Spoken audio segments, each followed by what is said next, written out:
Hey guys, how you doing? Welcome back. Right, okay, brand new 16-bit pickup video. Yeah, so as you know, I've already got the Super Nintendo and the Mega Drive, and I'm only collecting 16-bit now. So there's only one more system I need to add, and that's the Amiga, which I have mentioned before. And I think I've said that I'm going to get an Amiga 600 at some point. I don't know when it's going to be, but it'll happen. So yeah, I want to get one of those. Not just if anyone doesn't know, the reason I'm not getting a 500 again is just for space, because I ain't got a lot of room in here. 600, very nice looking little system, and it's compact and it'll fit nicely in here.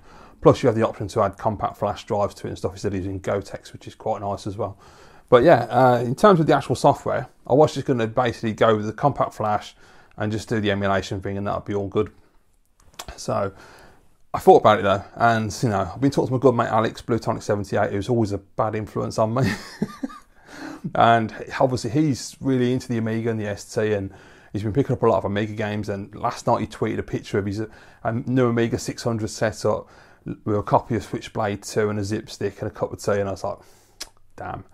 And so, yeah, Alex has been influencing me quite a lot. And also, as well as Alex gave a shout out to a great guy called Paul recently. His YouTube channel is Mr. Bad's Retro Games, and I've been watching his channel constantly. I've been watching pretty much all of his videos I've watched now. I've gone through them. Fantastic guy, really great channel.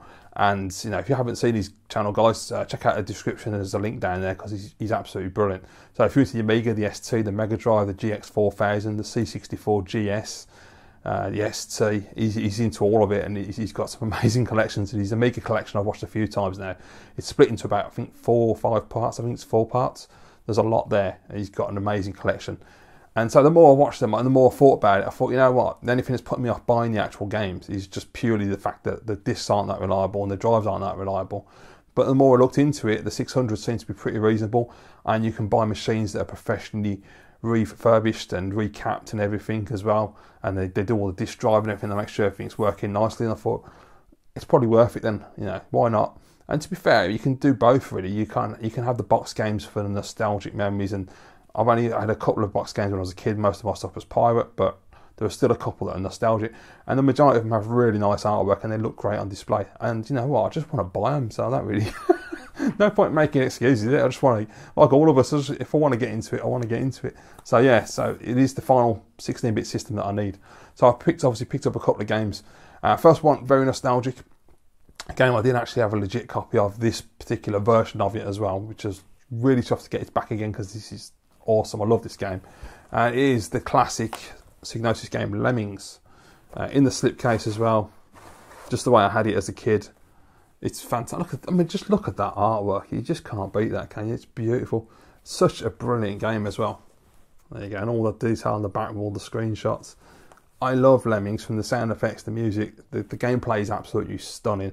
I mean, it's just such a great game. You know, I love games like this. They just keep you going for hours and hours, and yeah, fantastic. Very happy to have Lemmings back in the collection.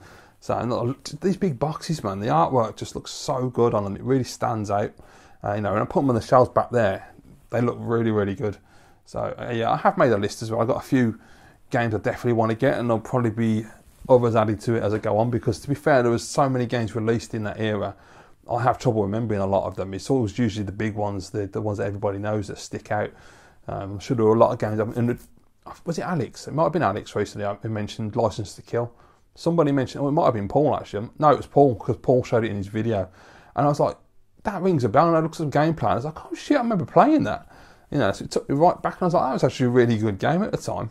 So yeah, you know, I will be adding extra games at some point, we'll see. Anyway, next up, one of my favourite games on the system, Pinball Dreams. Still one of my favourite, if not my favourite, pinball simulator. It's such a great game. Great tables, beautiful graphics, killer music, plays exceptional. I said in the past I was going to get Pinball Dreams and Pinball Fantasies on the Super Nintendo, but then I started looking into it, and apparently they're really bad ports. So I thought, you know what, you just got to get the Amiga version instead, get the proper one. So yeah, decent. The cover's not amazing. It's all right. Fantasies has got a better cover, but still very cool. Very nice ignition. I mean, you know, oh, still will. So good, man. Beatbox is my favourite on this one. Love that. Yeah, brilliant game. Next up, I picked up a game that I don't believe I've ever played on the Amiga, even when I was young. I might have done, I just don't remember it, but I haven't played it as an adult. And I've had a few people recently tell me in comments that it's actually a really good game, so I thought, it's cheap enough, I'm going to give it a try. And it's from Chrysalis, great software developer. It was Chrysalis, did the Manchester United football, wasn't it? Remember rightly? I'm sure it was, because I love that. I'd love to get it back as well. So it is Soccer Kid. I love that. It's a simple cover, but it's actually really good, really colourful. It's really nicely done, that is. And the graphics on the back, I mean, you know, your classic, what you think of with the Amiga, with those big, bright rainbow backgrounds, which I just love that about the Amiga games. They're fantastic. It's just, such nostalgia.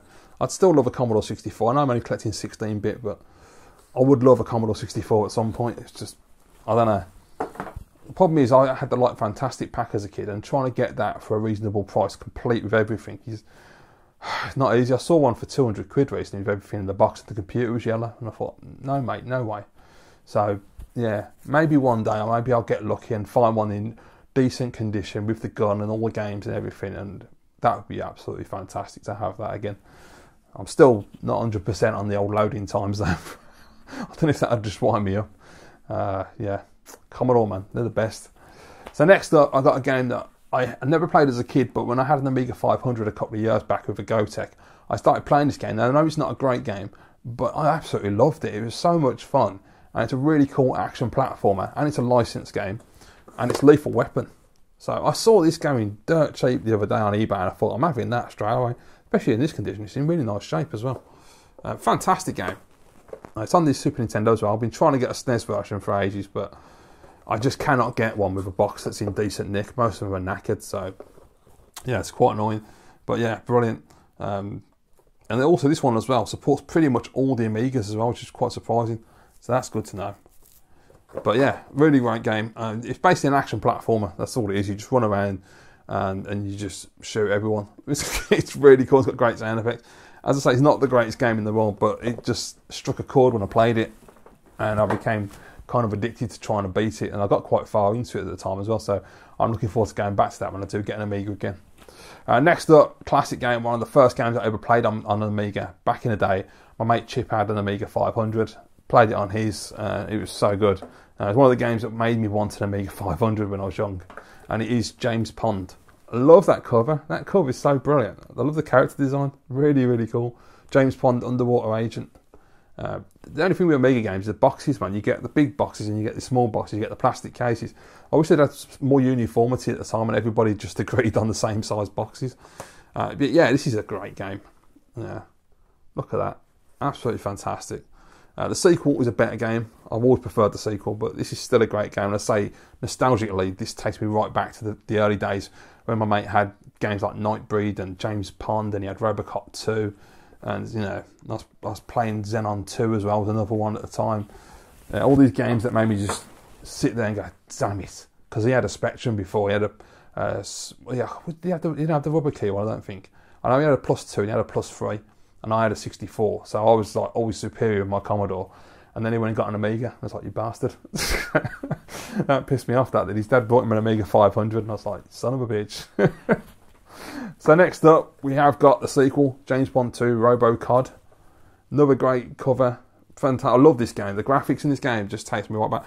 Unfortunately, I'm just having a look now. Yeah, the screenshots are not particularly brilliant. I mean, they've got really bad ones on the back which do not show the graphics at all, because this game is super colourful and rainbow, and it's just great. The sound effects and everything with this game just take me right back to that moment. And there's a couple on the sides, but yeah, they're not particularly amazing. But yeah, great. He's mean, he's green, he's part machine. Love it. Absolutely brilliant. So yeah, very happy to have Robocop back in the collection.